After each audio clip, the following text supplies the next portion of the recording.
Don't mock. I'm not a fool. And people who know me personally know that I am not a fool. But I won't get into the details of those. I just want people to realize that I'm not a fool. Don't mock. I'm not a fool. Don't mock. I'm not a fool.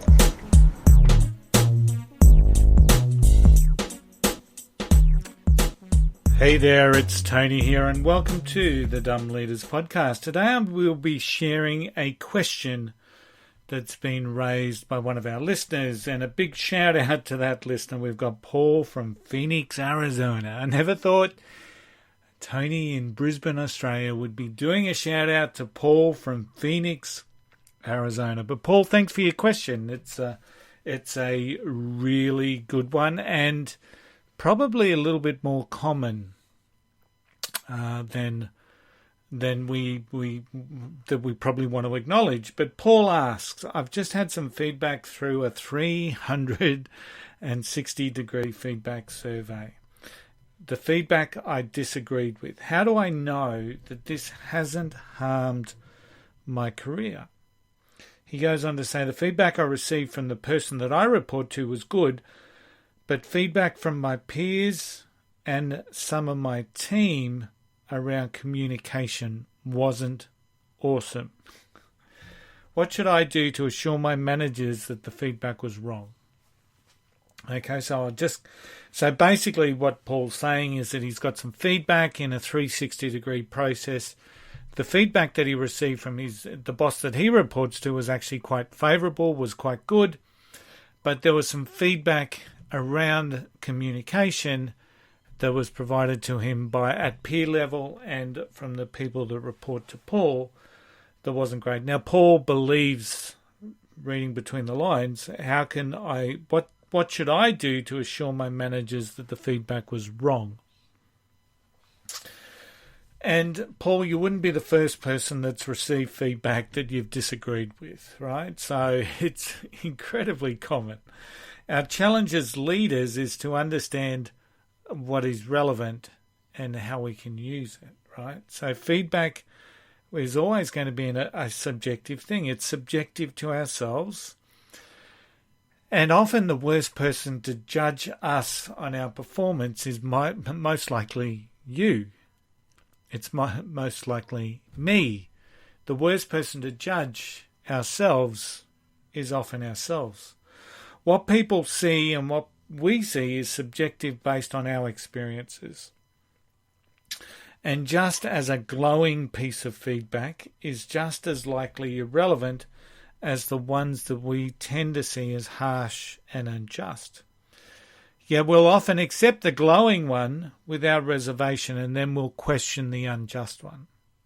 Okay, so we'll accept the good news or the positive feedback, and then we'll reject what we see as unjust. Now, I'm a big believer that feedback should be seen as a gift. We know that. And it should be provided in that context, that the manager is providing feedback to help the other person get better at what it is that they do. But as we know, feedback loops don't necessarily work that way. They're fundamentally flawed. They're open to subjectivity.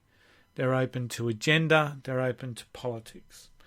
And I'll often speak to leaders about the concept of coaching courage within their team and for those around them so that they can provide the environment and the culture and provide the courage to their team members to give the feedback that you need as a leader, as constructive, to help you get better, and what I would call gifted feedback.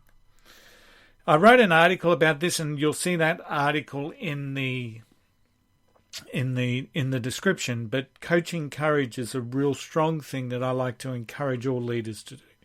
Coach your team to be courageous in the feedback that they provide to you, because often the feedback will be very generic and really not worth even asking for. Most people will provide the feedback that they believe that you're wanting to hear, whereas really and ultimately what you want as a leader is to get the feedback that you best need. So with feedback, we have a choice. We either take it on board and work with it, or we can ignore it and decide that we know best. My advice is take it on board. You may not agree with it, but it's been provided to you for a reason. Now, if you're unsure, or if you disagree, or if you think it's wrong, ask for greater clarity, ask for some more specifics, and see if we can pin that feedback into some behaviours that maybe the other person has seen that maybe you're not even aware of. You know, as a leader, we should be conscious of what the experience is like working with me. So what's the Tony experience like? So is it a good experience? Is it a pleasurable experience? Is it an experience that brings out the best in people? Or is it nowhere near what I would think that it should be? So we need to be looking for that sort of clarity around the feedback that we're getting. So ask for some specifics and see if any of those specific behaviours are at the centre of that particular feedback. Feedback needs to be specific as possible, and asking for specifics to clarify should help you work with it. The last thing that I would do is to discount the feedback. The very last thing that I would do. Or openly state to my boss that it was wrong, it wasn't inaccurate, and you're ultimately ignoring it, because that really paints you in the wrong light. It paints you, it's the first sign of insecurity as a leader, and that you're operating in fear of getting some bad news.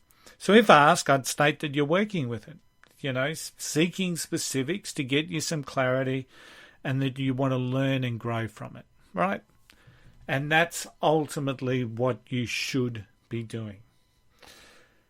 As a leader, if you don't want to be surprised by feedback that you would get in a formal 360 degree, look for opportunities that you can create to create that environment that I was talking about, where feedback is open, it's shared, and it's consistent.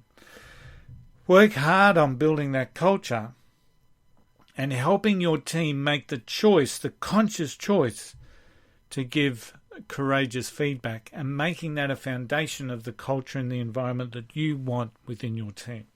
Now, if you require more information, of course, check out the team at Think and Grow Business for ways to build that performance and growth culture amongst your team and within yourself. Paul, I really do hope that that has answered your question, and that you can take that on board and help you grow your career, and I'm cheering for you for future success. Thanks for asking it, and thank you all for tuning in.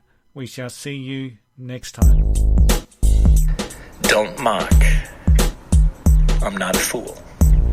And people who know me personally know that I am not a fool. But I won't get into the details of those. I just want people to realize that I'm not a fool. Don't mock. I'm not a fool.